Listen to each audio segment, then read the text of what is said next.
Ready to party, Connor? Yeah, baby, let's go.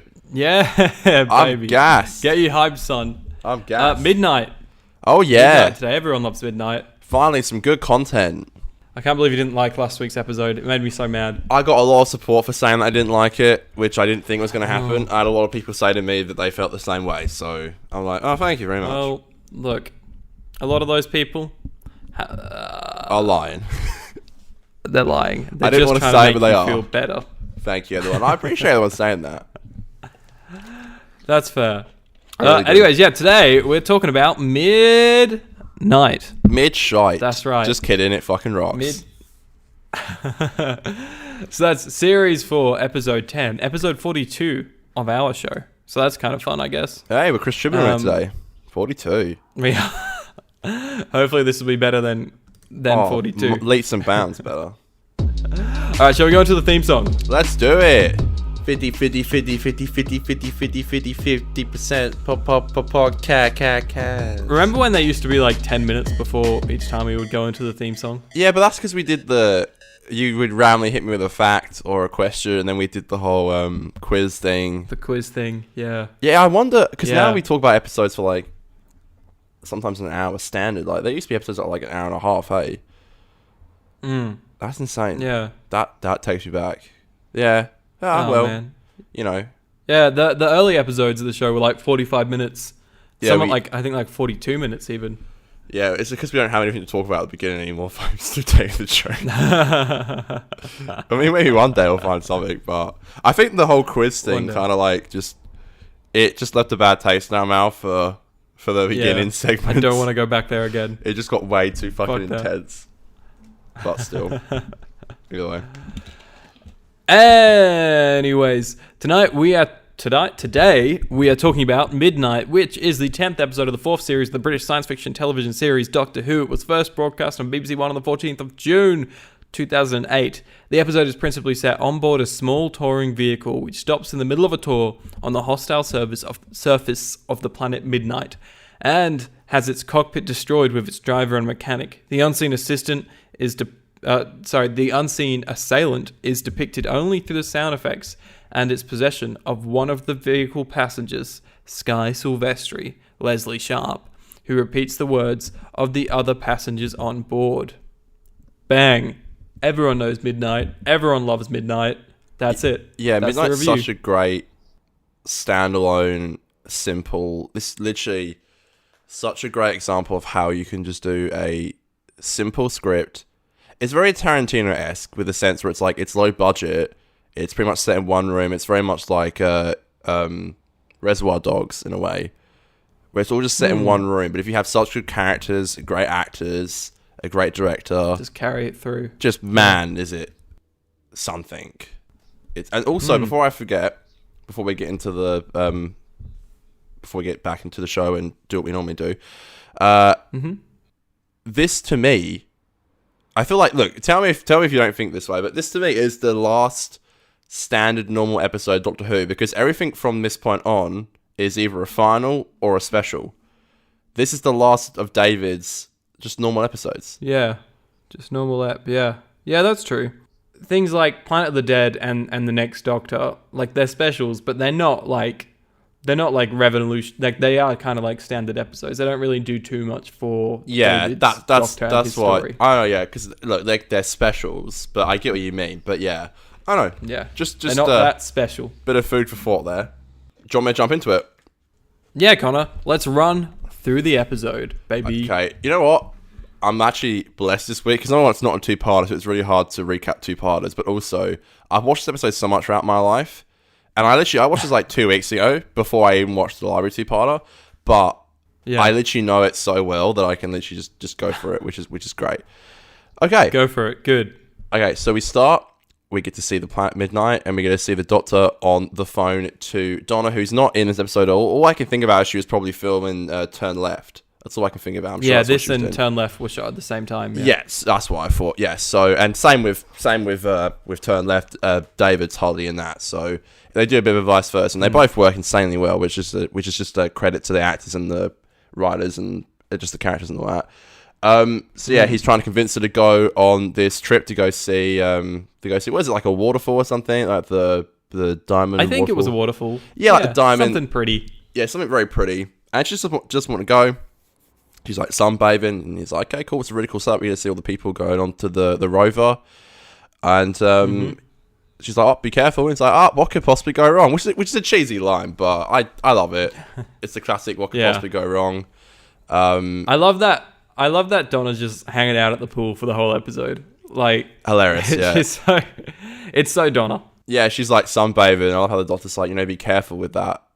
But I love how they mention how thick the glass is so that the sun doesn't come in and just kill her. Really cool, which we'll later see in the episode. And then we get this amazing setup with the characters, and we get to see the hostess going down, talking to them all, and David says, like, Alan Z, Motta Benley and all that, and there's these funny lines about how, like, she gives him peanuts, and she's like, some products may contain nuts. He's like, it's probably the peanuts. Good line. I like it.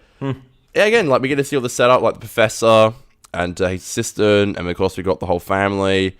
It does such a good job at setting up, and I like how they turn on entertainment, and of course the system's shut down because David uses his sonic.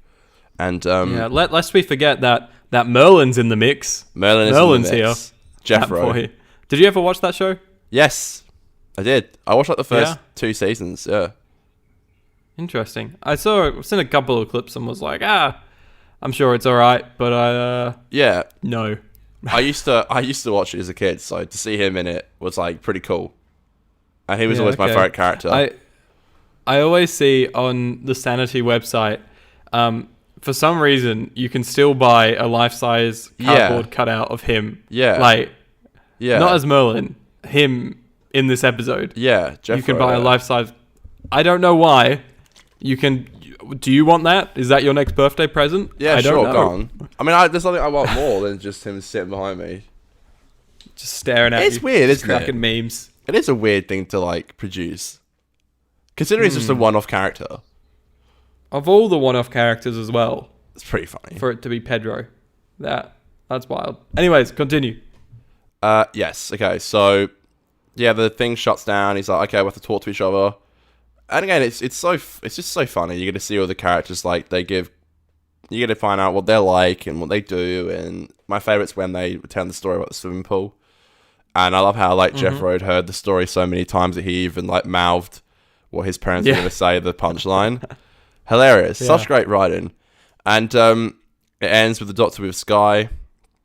And they have their discussion, which people later think is when it's all going to shit. Everyone thinks that, they're together and they planned it. Great setup. Shit, yeah. Great setup. And then they stop, which is very eerie. And I love how you don't see, obviously, the Midnight, like, the machine they're in, like, there's no windows, obviously, because of the light. I love how it's just so, like, it's almost like a plane. And you can't see out, which is insane. And I love it. Then the Doctor goes to speak to the driver and the mechanic. And a great scene where they lift up the blinds and get to see outside, and it looks great. It's a lovely design. And then just as a kid, as a kid, did you when they point out they saw something? Did you used to have a look and try and find it? Do you think I still do now? Do you think there is something, or is there just nothing there? Like, do you think they edited it? I don't think there's anything there. Yeah, I couldn't see anything. I couldn't see anything. It's like that. The thing I'm looking for almost is because he says it's like a shadow. And I don't know if this is going to be explained when we get to there by TARDIS Wiki, but do you remember when, in Impossible Astronaut, there's that weird shadowed figure in the background, which is probably just a guy on the crew who's, like, standing behind something? Poking his head out. Yeah, I think it is. I think it is a bloke on the crew, and people always thought it was, like... Everyone said it was Clara. Clara goes to save the Doctor before he dies at the time. I'm like, there's no way they thought that far ahead, but that's what I'm kind of looking for. But I love how he says it's, like... The scariest part for me is like it's a shadow, but it's running towards us. That's creepy, and you never see it, obviously. So that's fucking creepy. Just sprinting. It just sprints towards them. Thing. Literally, that just sounds terrifying. And of course, something I didn't mention is they've gone like off course a little bit because there was like rocks in the way of their normal path. Already sounds a bit dodgy. considering it's a planet they hadn't even gone to this part of the world before. Sounds a bit dodgy to me, but still, even as well, like something that could live out there. It just like it kind of like blows my mind, and it's like that's really creepy. And of course, we got all the knocks, man. The knocks on the door it's really eerie, man. It's really something. It's rocks falling. That's what it is. Yeah, rocks that tap back. I love it. It really is creepy, and it goes all around the rover until it finally picks Guy and goes into her body. And so she starts copying them. It's really good. Like, it's really well done. It's really spooky. I don't know how they even did that. Like, they must have done rehearsals for so long. Or dude, that's what blows my mind. Yeah, especially when they're talking at the exact same time. Fuck. And they do the square root of pi. Yeah. Oh my god, that is crazy. That is absolutely crazy. I don't know how they did it. Like, dead set. Like, that would have taken so long. And they're like, bang! Rose Tyler, Martha Jones, Donna Noble. TARDIS. Yeah, that's it's directed by Alice Troughton, who did one other episode, I believe, earlier in the season. I don't remember which one it was. The Doctor's Daughter. Oh, dear. And so it's just so very talented. Yeah, it was certainly, especially in such a confined space, Yeah. Not much option for. I mean, I think I even noticed a few Dutch angles. I might be wrong, but it's a while since I watched it. But there's a cool shot when they're doing the whole like Rose Tyler, Martha Jones, Donna Noble, all that shit. That's like a side on of both of them just staring at each other, and they're almost like silhouetted in a way. Like, the lighting's really cool, and the shot's like a really cool standoffish shot. I also noticed as well, like, whenever they're talking as a group, she's always in the background, like, unfocused with the mouth moving. Yeah. That's a good little attention to the detail. And there's a great shot where David's, like, talking about her, and they're both talking at the same time, and he like, looks back at her with his arm, and it it focuses in on her, and then he turns back around, and it goes back to, like, unfocused, and it looks so fucking good. Like, it really is. But yeah, of course, like, all the copying is just so crazy. And we get to see the whole of the bus, the road, whatever you want to call it, start to go against each other. And it's slowly but surely you get to see them going against each other. And it really is something. And I think it's so accurate, especially in times like these where people just kind of put themselves first. It's something. They took time to, as much time as they could. I know it was short because it was only like 45 minutes, but they took time to make you invest in the characters, care about them, and start to form a little bit of a relationship with the Doctor, and then have them all turn against each other. It was like showing how the worst of humanity can come out in stressful times.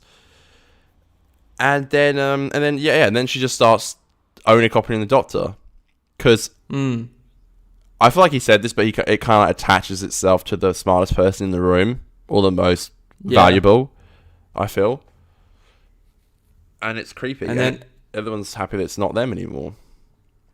Yeah, and it's just like, I don't know, there's a lot of things that are like creepy. One thing we missed is right after the banging, and it first attaches itself to Sky. There's a shot of her, and it's like horrific, where she's like bent over back towards the camera. Oh god, and the chairs all around her have been ripped up. Yeah, and it's like really dimly lit in that corner. Yeah. And it's just like this terrifying shot, and just the way that her body is just extremely spooky. And I don't know. I think just to chime in on what you were saying about everyone sort of turning against each other, it is just a really cool, I don't know, I want to say dynamic of how these characters all interact, and they do start off as an audience member. You're engaged in them in, like, you kind of think they're all relatively likable, but with some kind of flaws that get you engaged enough in the character. And then when they all turn on each other, it's just like a fuck. And part of you wants to be like, why are you doing that? But then you've also got to consider maybe what you would be doing in that situation. Yeah, totally. Well, yeah, I think it's what Russell does so good at. I feel like Russell takes things in life and just puts perspective on it and shows it for how it is. Like this, like you even watch like It's a Sin, Years and Years and all that. Like you get to see how people react and what they're like. Totally.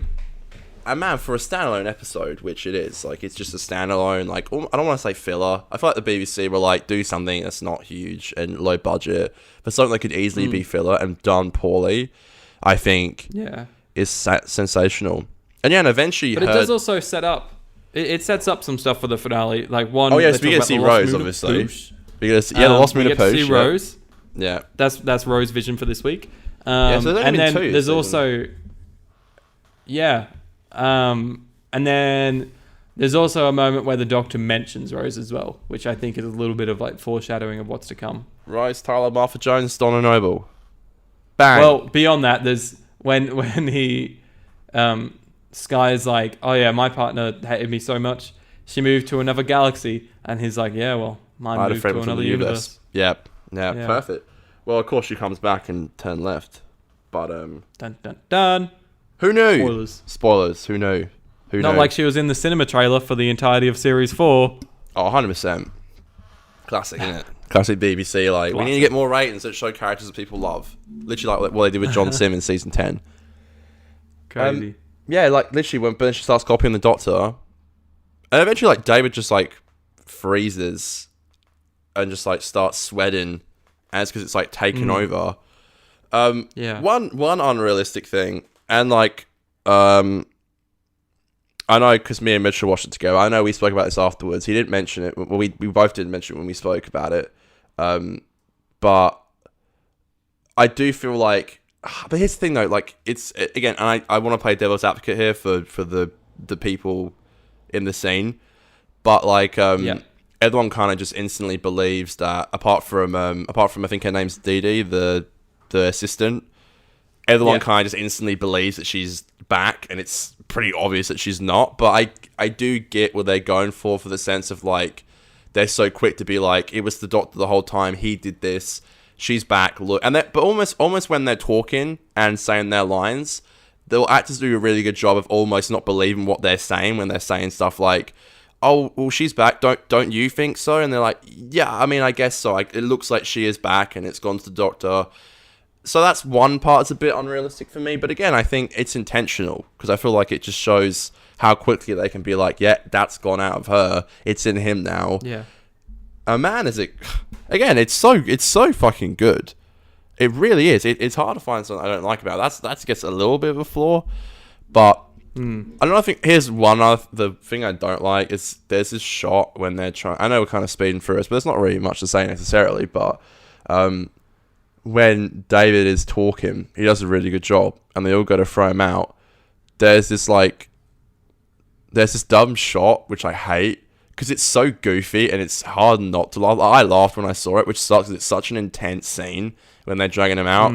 The score is Murray's going crazy. The directing's great. Just to see all the characters break down and having to throw this person out who they don't know is an alien. They think it's a human, another human being.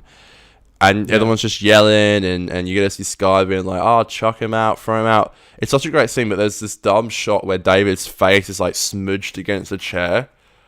And it's like, "Throw him out." He's like, "Throw him out." It's like, but then like, to make it even more like laughable and cringier, it's like, she says fast, Sky says faster, and he's like, "Faster." And he's like, face is like smushed against the fucking chair. And it just looks goofy. I'm like, fuck, this scene would be so good without that like cringy shot. That's my only fault with the direction and just like all that is that shot. That's the one thing I don't like.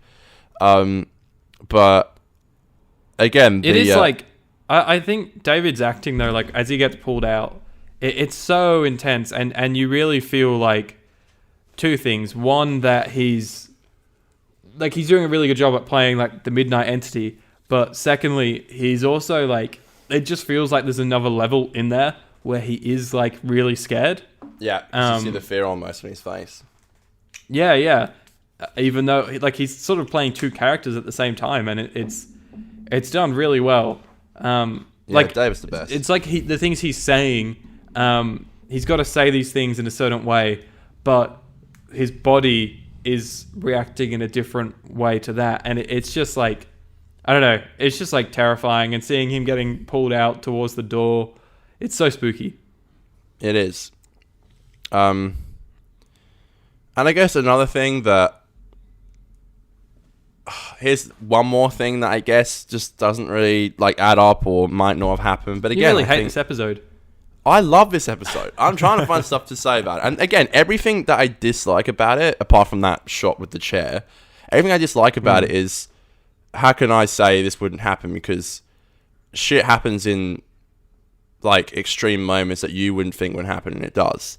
But the only other thing I can say is the hostess who had just met these people does sacrifice herself to save them all. But it's such an emotional moment, and there's such a great scene afterwards where they're all just like on the floor, like, holy fuck, this is insane. There's two great lines. One is when that woman says, "Oh, I said it was her the whole time."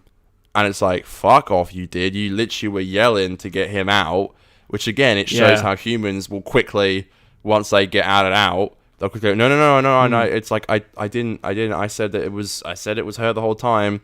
And another great line, which is the last line they all have together, is when David's like, the hostess, what was her name? And no one knows. And they're all alive today because of her. And no one knows her name. And I think that's just such a... Man, that's a kick in the teeth. Like, that really hits you in the feels. Totally. I felt David's reaction when that chick's like... whatever you said she said when she was like, oh, yeah, no, it's like, I always said it was her. Yeah. David's reaction, how he doesn't say anything. Yeah, and you can just say his face is just kind of like, seriously, fuck you. Yeah, because you're right, because like he was still conscious. Yeah, he knows everything that happened, and then the other thing I was going to say was maybe I felt like the waitress, because at the start she was very like, throw him out, this is fucked. She was like one of the instigators from memory at the start. Yeah. And then I just felt like she flipped quite suddenly to like saving the day. Like she didn't really go through anything different to any of the other characters to sort of make her have the realization that this had to be done.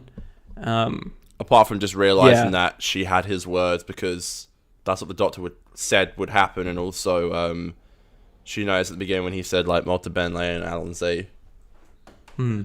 Like that's when she noticed that his words had been taken. True. Yeah. And then of course, sorry, you gonna say something? Yeah, and just not knowing the name thing is like... never seen it. Christ, on a bike. No one asked for the name of the people that serve you. Like, I've never asked the flight attendant's name on a plane or anything like that. Oh, right, you mean that, right. Sorry, I thought you were saying... yeah. It's just so deep that, like... Oh, yeah. I don't know what to say about it. It just was it just is deep, Yeah. I thought you were saying, and we should talk about this, you never get to hear what it sounds like, this creature, what it looks like, what it really wanted. And that, I love it. What it's called, like, and I love that. I think that's such a cool thing that Russell did. Like, it's kind of annoying you don't get to see it, but I like that. I like it. I like it more than I don't get to know. I'm really glad we don't. Because it's more scarier. BBC's like, we want to sell toys. How? Just sell a box of air like they normally do. Thing is, like, BBC will probably like, look, man, if you want to do something, like, it's got to be low budget. This final is fucking huge that you've given us. And it's like, okay, I'll do a villain. Yeah. But you won't see it. And they're like, perfect. And somehow he makes it really work. In such a down-to-earth human story. Well, the other thing is that this series was originally... so usually they shoot like 14 episodes because they shoot a Christmas special with it. Yeah.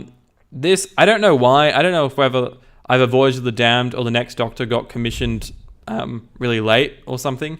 But it was planned to be 13 episodes, just shooting 13 episodes rather than 14. And then either Voyage or The Next Doctor got commissioned. But they weren't given more time. So they then had to shoot 14 episodes in the time that they had allocated to shoot 13 episodes. So that's one of the reasons why they had to shoot Midnight and Turn Left at the same time. Yeah, righto. There you go. And look, as much as I love Donna, I do kind of like how she's not in it, because it's like, same with Turn Left with the Doctor. Like, it's so interesting to see these characters who are so fleshed out and do so well on their own. Like, of course, they're a great dynamic together, but man, like, it's hard to imagine this episode with Donna, and it's also obviously Turn Left wouldn't work with the Doctor because the whole plot is because he's dead. Spoilers, by the way. Not that I'm sure it came out like fucking 14 years ago. I'm sure you've had time to watch it. Really? But they have an amazing scene at the end where she was like, "Do you think it's still out there?" He's like, "I don't know. I have no idea." And it's like, "I can't imagine you without a voice." And then he says "Mona Bentley," and then she copies him, and he's like, "Yeah, don't do that." And it's such a depressing, sad note. And Murray's score is, by the way, that piece of score. I remember, this is such a random fact. I remember one day we were practicing our year 12 play called The Rehearsal. Me and Aiden played. Classic play. I was Tyler. I think you were Jake or something. I don't remember. For some reason, for good reason. For some reason, we were backstage and there was like a live play going on, like our play. For some reason, I was backstage and I was like, I could just hear that piece of score in my head. And I was like, I wonder if I could find that on the soundtrack. And I went home, I looked up the soundtrack and it wasn't on there. It was just the one piece called Midnight. And I was like, well, how can I find it? And I didn't know you could find unreleased pieces on YouTube. But you can, I don't know if anymore, but you could find the that piece of score that plays at the end of Midnight. And it's only like 50 seconds long, but fuck, it's great. It's really good. Yeah. And it just ends from saying don't. That's it. Yeah, it's so good. Yeah, literally. Yeah, that last scene is fucking dope, and was actually my favorite scene in the whole episode. Even though there's so much awesome stuff before, I love David in it, and I loved how Donna could clearly see that the Doctor had been through so much shit, in like such a little and bit of she time. was extremely sympathetic. Yeah. And yeah, David was really good in it. Score was great. Writing was great. Another fun thing though is that both Rose and Martha at some point have tried to do an accent, and the Doctor's response has been, "Don't do that." Yeah. And then in this, Donna does it again, but also the "don't do that" has the context of like, "Don't fucking copy me." So it happened. Cool. It happened in Unicorn and the Wasp. He said it because she tried to do the accent, but this time it's the last time he ever says to someone like, "Don't do that." Because Rose does it in Tooth and Claw, Martha does it in Shakespeare Code, and then Donna does it once in Unicorn and the Wasp, but then again here, and it's like the last time someone ever does it. But this time it's like a real fucking serious like don't. What I love, what I love? The episode ends and it's just so depressing. It ends on sorrow music, David looking depressed, such a depressed line, and it just ends. Yeah. And you just sat there and it's like, sink that in, like, feel that. And man, it fucking, it really goes hard. Yeah, it's a really good writing. It's just one of those things where the characters, because we don't have a lot of time to spend with them, their dialogue is really well written, and that's sort of how we become engaged in their characters and their flaws and vulnerabilities, which is how we grow to like a character. And it's just like, I don't want to bag on it. I know we're not talking about it, but Chib Nallera, who I just feel like couldn't pull this episode off just because they're not able for some reason to write the dialogue as well as this episode is writing dialogue. Yeah, you're so right. This is such a great example of how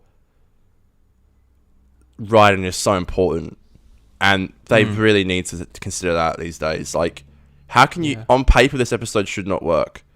It's low budget, it's all in one spot, it's characters who could potentially be annoying or like badly written, or actors who can't act, and maybe just the director struggled because it was so like contained space. The lighting could have easily have been bad. There's so many things that just could not have worked, and somehow it all just came together and maybe the only other episode I can think about where I feel like everyone just was on their top game would be something like Heaven Sent, where writing, directing, acting, score, set, costume, lighting is probably the only other time I can think of a Doctor Who episode where I can go, everyone bought their A game and it just worked. It just worked. Yeah. And it's just an episode where people just awe at it and go, that happened, and that was amazing. And it just shouldn't have worked, literally, but it did. Like, fucking Russell, man, needs to go. Just shows how when Doctor Who kind of takes risks and they do these different things, it pays off. And I also think this episode is a good example. I know a Moffat technique that quite often, it's definitely something I'm going to take forward with me. I know even like Neil Gaiman, who's such a famous writer, from his time on Who, he learnt this from Moffat, and I wonder if this was maybe something that him and Russell spoke about. But Moffat said when they're writing and they get a script, and then like a producer comes along and they're like, we can't do that, like we don't have the budget for it or whatever. You then take that as like sort of a fun challenge of like, okay, we can't do that, but what can we do? So instead of having like a normal filler episode for this week and potentially next week, instead I think Russell kind of ran with it and was like, okay, let's do like a Doctor-centric episode, kind of finishing off David's standalone run before we get into the major stuff.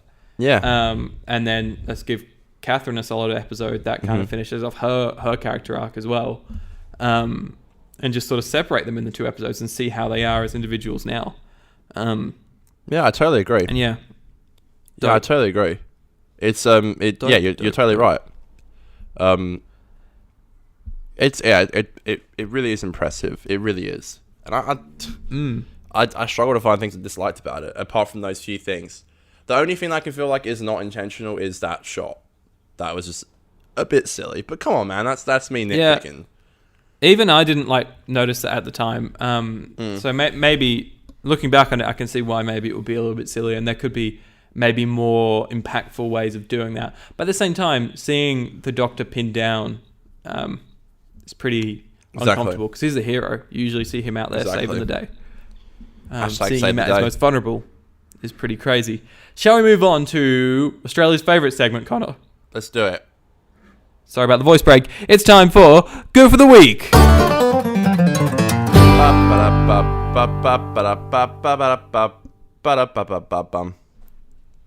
I can always tell when we're doing this on a Saturday morning and you're tired because your music beats are just so not. Well, we started recording and I hadn't even been awake for 10 minutes, so I'm trying. I think I've done pretty good. I don't think people know. You have done good. I try to be energetic, and look, to be fair, I can't believe how I spoke then, because I'm actually pretty happy about how I spoke about the episode, probably because I'm passionate about it. But if this was last week, Christ, my voice. If this was last week, man, it would have been a shit show. But yeah, I appreciate that. Also, not trying to. When are we going to edit in the conversation I had with Mitchell? Oh, we'll do that later on. Okay, I just didn't know when you were going to do it, but go on. Yeah, that's right. We got a sneak peek. A sneak peek? Not really. That's not a sneak peek. It's like a bonus segment. Yeah, I briefly mentioned it just then. Yeah, Connor, him and his best mate Mitchell. Mitch notoriously isn't a huge Doctor Who fan, and so Connor has made him sit through some shit episodes in the past, so wanted to make him sit through a really good episode. And they're going to talk about that, and you'll hear that shortly. But for now it's Goof of the Week. So, Connor, did you have any goofs this week? I didn't. The only goof is probably going to be my parents walking in a few seconds, so they've just come home from shopping. They're probably going to ask me to help them. But no, I don't have any goofs for the episode. Neither do I. But TARDIS Wiki does. Woo! Hey, I got our back, baby. Donna's phone in the prologue is clearly a wired phone, and apparently it wasn't meant to be. I never saw that as I just saw that as that was the phone she was using. I never saw that as an issue. But apparently she was directed to hold the phone upside down, and because of the framing of the shot, you then wouldn't see the wire sticking Oh, out. okay. So it was like a close-up or something. But she forgot to do that. So you see the wire, and I guess maybe in the wide shot there isn't a wire on it. I don't know. Oh, okay, yeah. Continuity. This one's a fun folks. one that we wouldn't have noticed. But on original broadcast, when the Doctor is on the phone at the start, there's a green screen that hasn't been keyed out behind him. Right. But on reruns, and I didn't notice it on the Blu-ray, so I assume on the Blu-ray it's been keyed out and it's got the right background there. But that's fun. And the other thing is in a shot where the hostess is apologizing for the entertainment system failing, there's a boom operator that can be seen in the reflection of some of the metal or glass or something. Those damn booms, man. They're in every episode, I swear. Dude, I started watching Des this morning. I watched the first episode and I loved it. The only fault, and it was so annoying that it was the first two scenes. Once in both of the first two scenes, I saw a boom, and this was my first time watching it. Shit. And I saw it and was like, "What the fuck? I don't know how this shit passed." But other than that, it's really good. David's amazing. Yeah, I've watched it. It's good. Guy. It's really good. Yeah. Anyways, that's it for Goofs this week. Whoa. I've got a shit ton of behind the scenes that I've noted down. I've got ready to go for. Shall we go into that one? Let's go. It's time for Behind the Scenes.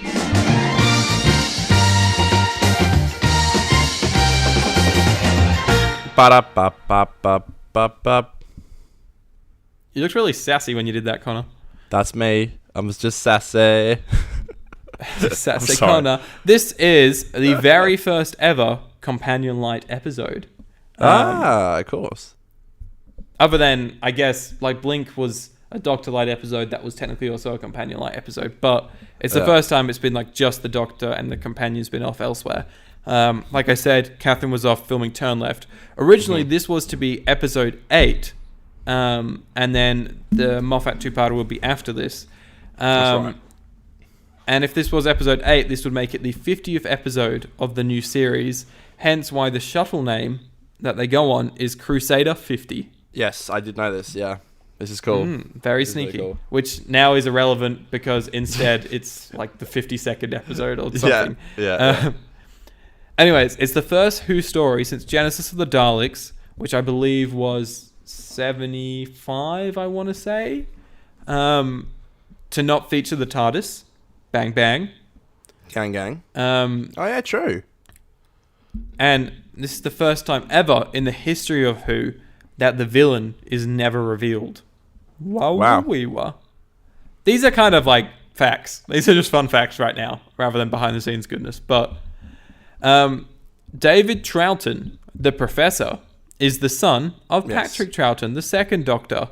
Yes. And he was brought on with just 2 days' notice after the previous actor broke his leg before shooting or something. Wow. He's also appeared alongside Troughton and I believe Pertwee in a bunch of classic Who stories, and has also been involved in some big Finish. Wow. And he's not related to the director, Alice Troughton. Yes. This episode was written at short notice because the previous script, which was meant to be written by another writer, was too similar to Unicorn and the Wasp. Huh. There you go. Wouldn't you just love a second Unicorn and the Wasp? The sequel. Yes, I totally would. And the episode was adapted into a slightly less successful stage play. Yeah, so I mentioned this in, not sure if you listened to it, but I mentioned this in a little 10-minute talk I have with Mitchie. It actually got turned into a Fringe Festival play. And we literally got Fringe here right now, which is crazy. Really? Yeah, it was crazy. Fringe. Apparently it fucking sucked, but it had nothing to do with Russell or the BBC, but they remade it into a play and it got awful reviews. Apparently it sucked. Well, one of the reviews that I read was just if you're a fan of the show, if you're a diehard fan of the show, you might like it. But yeah, that's no. I guarantee you, heaps of people who went, majority of the audience had never seen it before. So yeah, it wouldn't work. It's what the fuck's going on? Anyways, shall we play that little cameo by Connor and his buddy Mitch? Let's go. Whoop, whoop, whoop. Let's get into it. Intro. All right, so this is going to be a bonus little thing this week. I didn't want to have Mitchell on my best friend because I didn't want to have him for the whole episode because you don't like Doctor Who, do you, Mitchell? I'll be honest, I'm not a massive fan of it, no. But yeah, Come on. I've ribbed you about it pretty much all the time I've known you. really I won't lie, dislike yeah. it. It's to me, it's a child show, but Really? yeah, in my opinion, look. Well, I understand a lot of people that watch it aren't children and are more of the grown-up stature, but we watched Midnight. You never really sat down and watched a full episode before, really. not sober, no. Not sober. It's a fair statement. Okay. I mean, look, would you say Midnight was for children? No, I actually wouldn't. It was pretty intense towards the end, I won't lie, when they were all sort of under the impression it was him, not her, trying to sort it out, and they were dragging him out. That was pretty intense, I won't lie. So I wanted to show you it because you said before that you like to see how humans turn on each other in like situations like fight or flight situations. So do you like an episode of Doctor Who? I don't dislike it. Really? I don't dislike it. That's good. That's I won't go as far as to say I'd sit down and watch it again or I loved it or anything like that. But So you won't start the show? I definitely won't be starting the show, no. But you actually didn't mind as far as episode selection in terms of what I like, you are right. I love the sort of episodes of anything or movies or whatever, the principle of people turning on each other, because that's what would happen in actuality. Even in a situation like Midnight, if that was to be a real scenario, that's exactly what would happen. So you actually do think that it was pretty accurate? I think it was a pretty accurate representation of how people would respond, yeah. And I think you picked a good episode to show me. So I had a few people say that it would have been a bad episode to show you, but because it's almost like it's not a Doctor Light episode, but it's like it's not a normal episode where like it's all pretty much set in one room. Yeah. Apart from the beginning and the end, and like Donna's not in it. The companion who's in season 4, she's the main companion for it all. It's a very different episode. So to be fair, it's not like a normal one. Yeah. In that sense. I think that's almost part of the reason I actually potentially enjoyed it more, was because That's it what I was was going. more in the realm of possibility. Like, obviously it's a make-believe, the whole principle of the show, and most TV shows and entertainment are, but the fact that it wasn't so out there and completely far-fetched like some of the other ones you've showed me snippets of or we've seen. Right. So the biggest thing as well, like, did you actually like how you never found out what it was? Yeah. I mean, normally that annoys me in anything. I'm sitting there going, come on, I want to see it. Like, what is it? But it left it with a sense of spooky, because you don't know if it's still out there or not. Yeah, I think that's what they're going for. So, I'm a huge fan of Murray Gold, the composer. Yes. Did you like the know music? that. I think that added to the score in general added to the intensity of it for sure.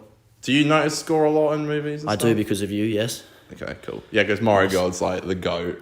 Murray Goat. So, no, look, so would you say you were scared at all?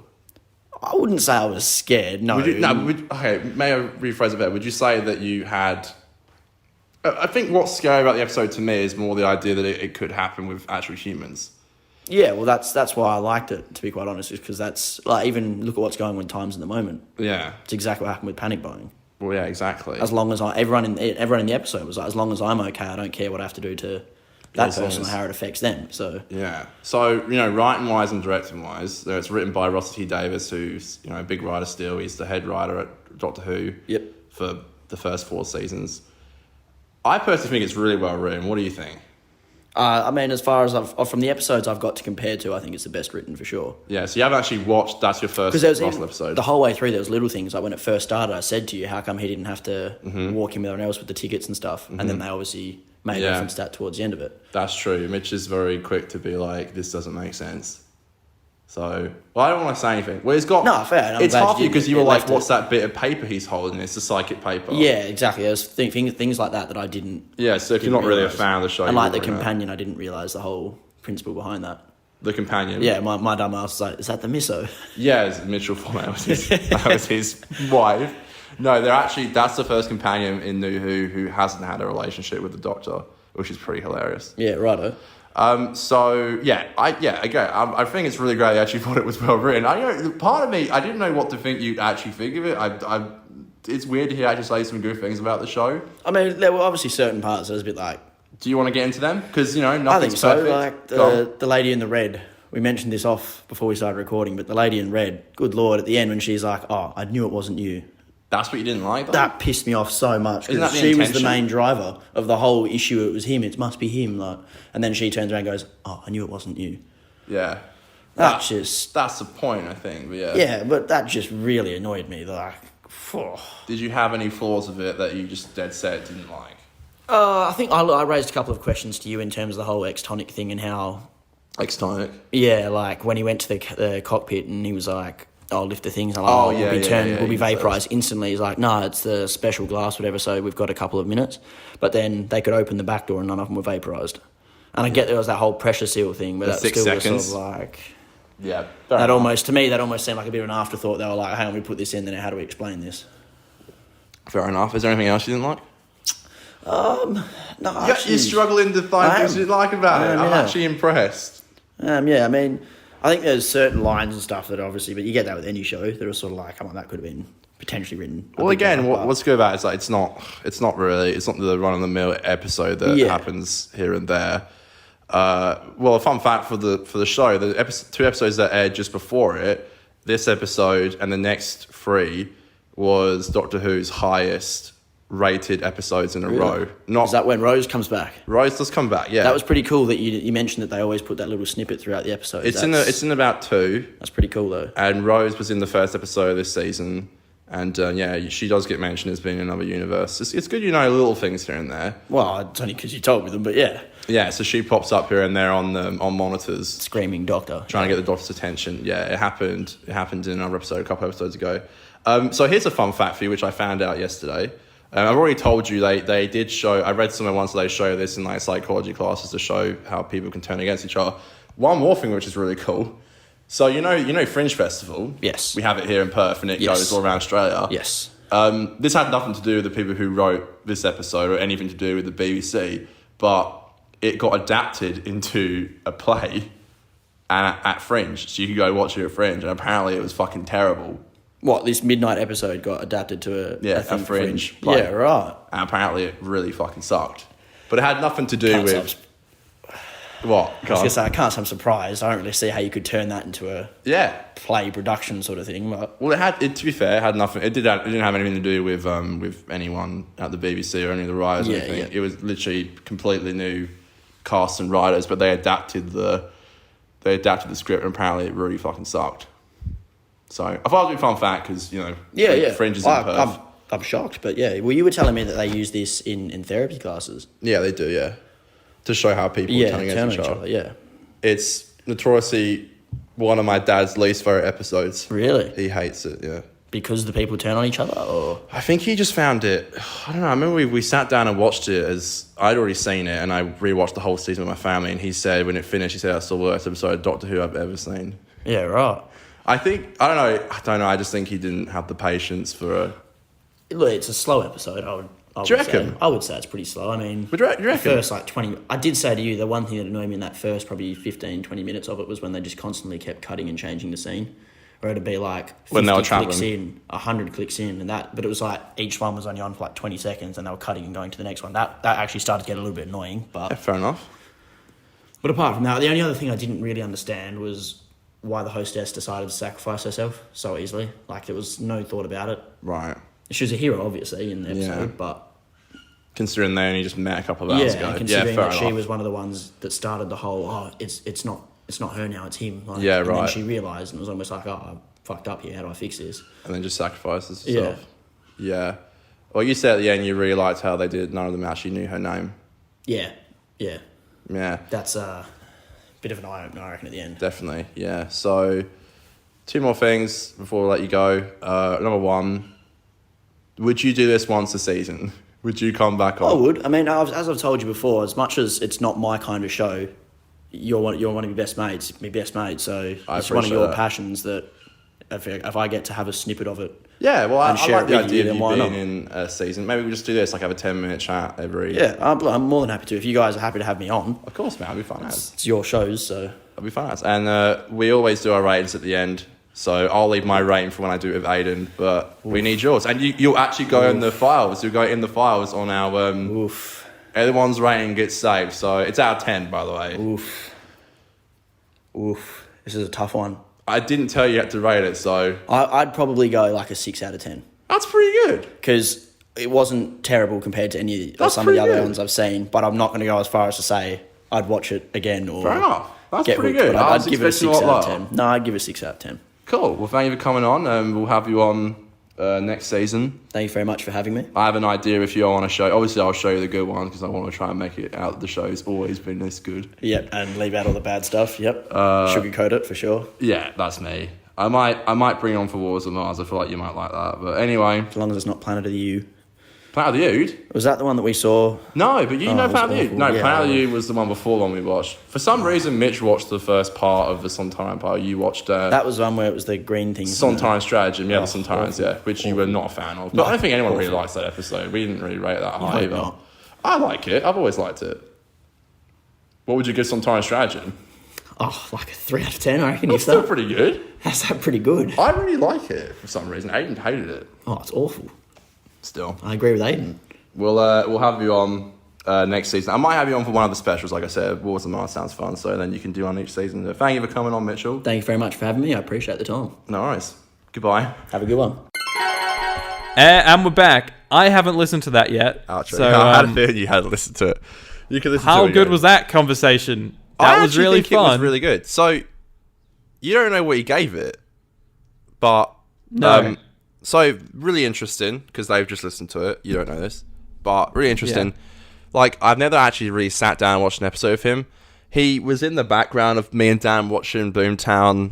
We were in Margaret River, so we were around holiday. He was just doing push-ups on the floor because he's healthy, unlike me.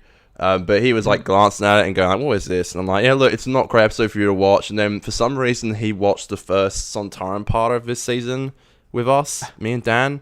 Even though Dan wasn't coming on, he was like, I'll just put it on. I was like, oh, fuck it, why not? And of course, that's not a great representation. So like, I really want to show you something that I think is actually really good.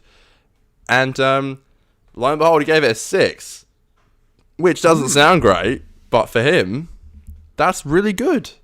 That's really For him, good. it's good, yeah. I see that as absolute win and progress, quite frankly. So yeah, I'm definitely giving it higher, but yeah, I actually can't believe how high he gave it. So yeah, that's great. Yeah. And thank you for That was letting me do fun. that, Aiden. Thank you for letting me go off on my own and have someone else on. I got Aiden's consent, to be fair. You did. You did some journalism, didn't you? I did. What can I say? Did my research. Anyways, I'm gonna introduce a new segment this week. I don't know if it's gonna be if it's gonna work and if we're gonna do it every week, but for now, let's call it. Oh God, why didn't I think of a name for this segment before we got here? Is that what the segment's called? No, maybe. Wow. Oh yeah, because you asked people what they. Yeah. Oh, I love Okay, it. That's a no, great let's- idea.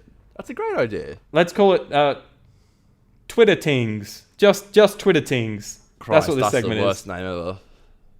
Just Twitter twing. Jesus Christ. Roll the sing, which I'm gonna find.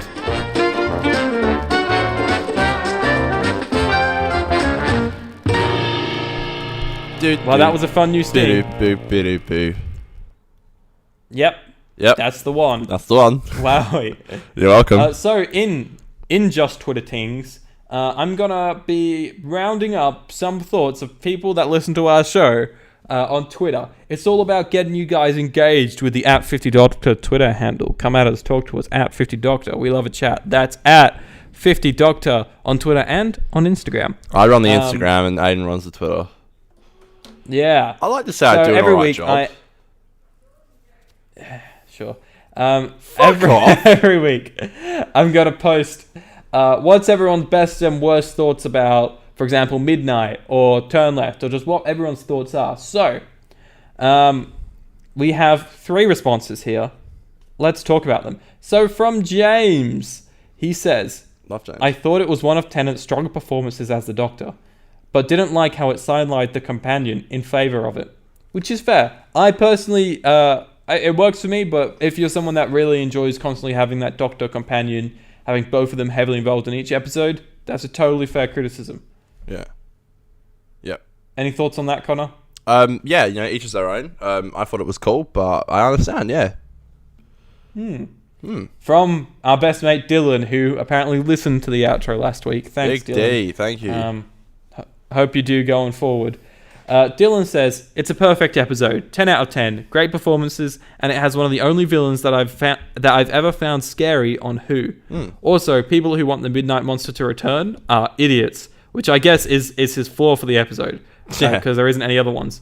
Which is so true. I didn't realize there was like a fan base looking for the Midnight Monster to return. I'm glad they haven't done that. I didn't know that either. Christ. Yeah. Shit. If they did that, it would be like bringing the Weeping Angels back and fucking that up, you know? Well, Chip's about to do that, don't worry. Classic.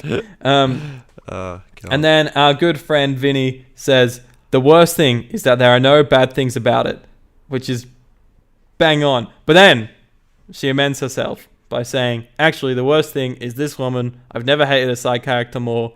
And it's the woman from at the end where she's like... Oh, of course. Yeah. I always knew it was him or whatever.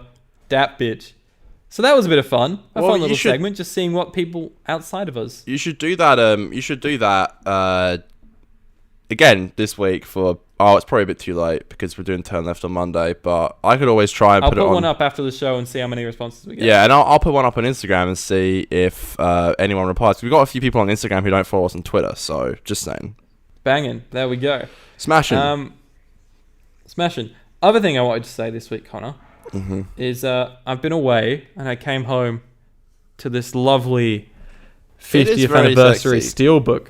It is very sexy. It's very sexy. It's not as sexy as Very my box sleek. set, my limited edition box set, but It's definitely sexier than that fucking I don't know. bulky ass box. you don't like 4 Blu-ray boxes?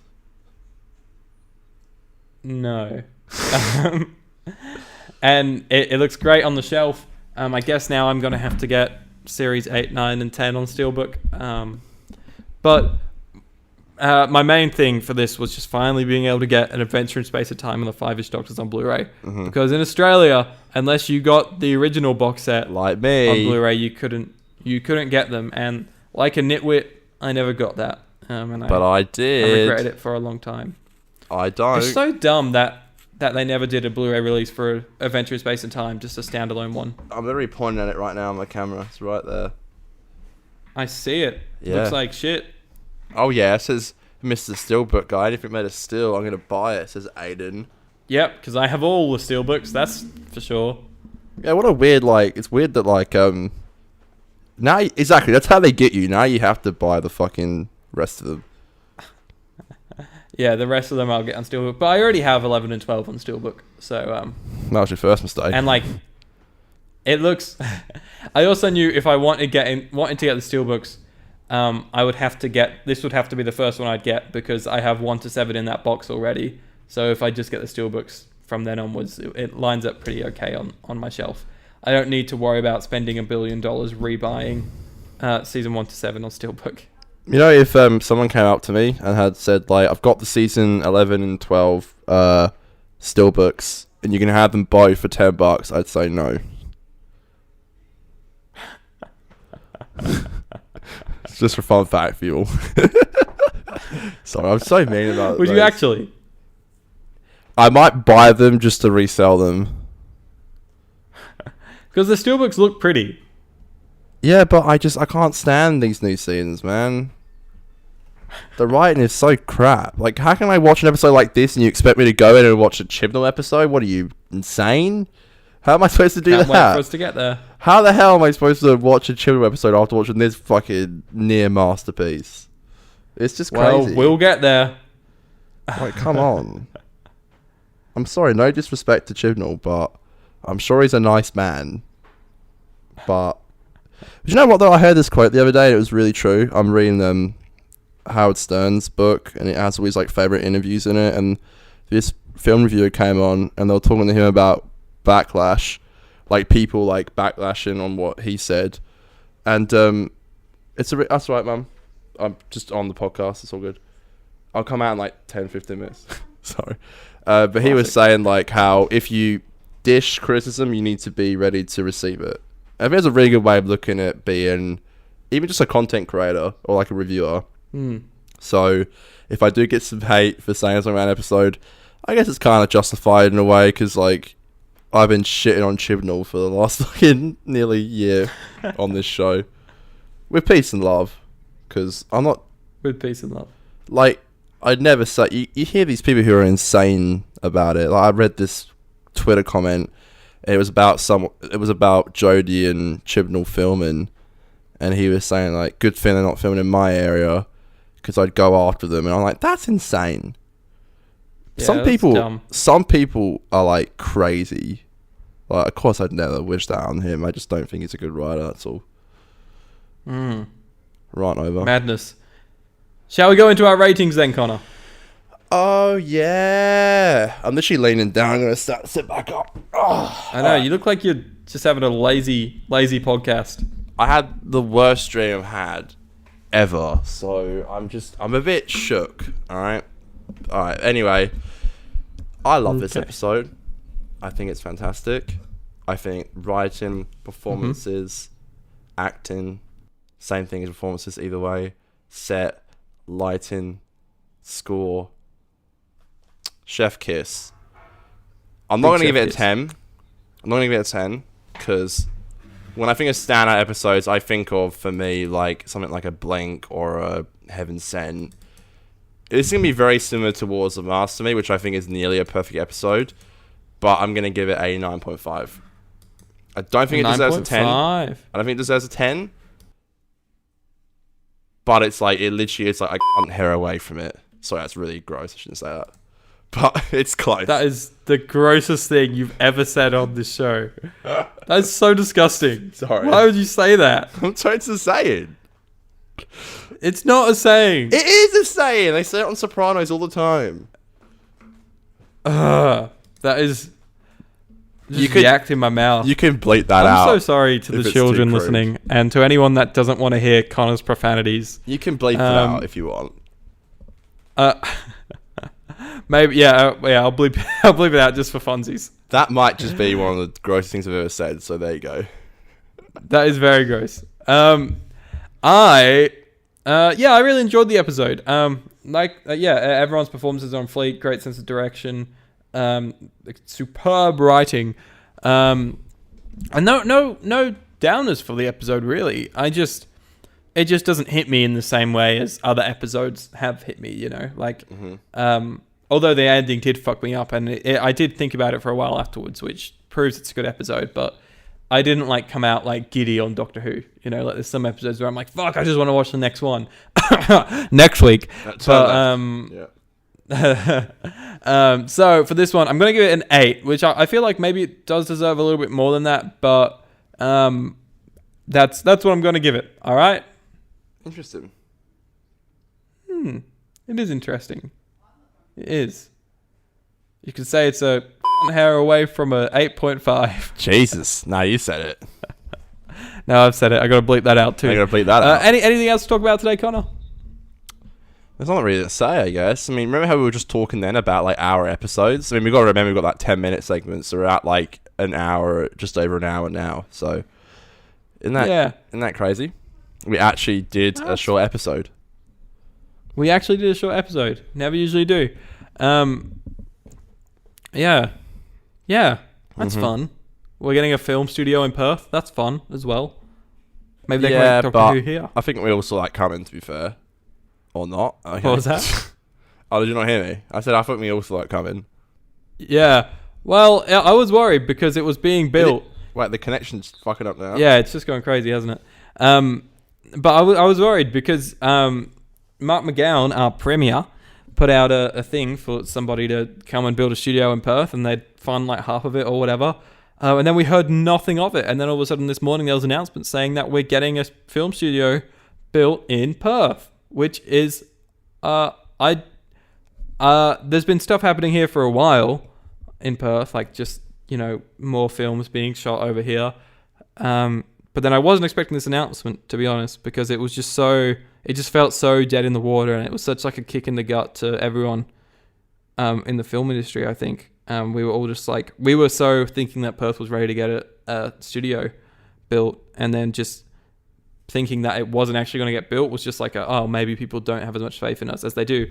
But it is being filmed. It is being built. And apparently there's more news to come in the next couple of hours about it. So that's pretty exciting.